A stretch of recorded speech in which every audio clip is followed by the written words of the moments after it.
He aitua ti hai hai ngākau kua mate a Jolene Patuawa Tualave, te roia mātāmua o te umanga roia o Kensington Swan. E tori tekau mātoru noi ho ngā tau o tēnei uri o Ngāti Whātua, Ngāpuhi, Torehina me te uri o hau, ka whakaō ake nei ia i te karanga a Hinenui te pō. Kua roa a Jolene Patuawa e ngaua ana e te mate pukupuku, no ngā haora o te ata nei, ka riro i te ringa kaha o Aitua. He wahine kaha ki te kawe i ngā take tiriti a ona iwi me te iwi Māori whānui hoki, o tira kuia hoki te toihau o te ropu roia Māori. Be a future leader, not only of her people, but potentially of her Māori in general.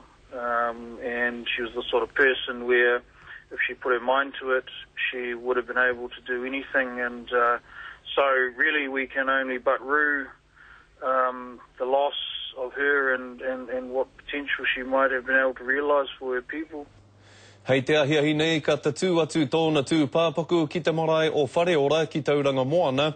Ko te rongo kōrero ia ka kawe a tonuti atu tōna tū pāpaku ki tōna marae i tāki wira. Ka mahue mai i āia ko ana tamariki e rua he tamāhine me tētahi tama te kau marama noiho nei te pakeke.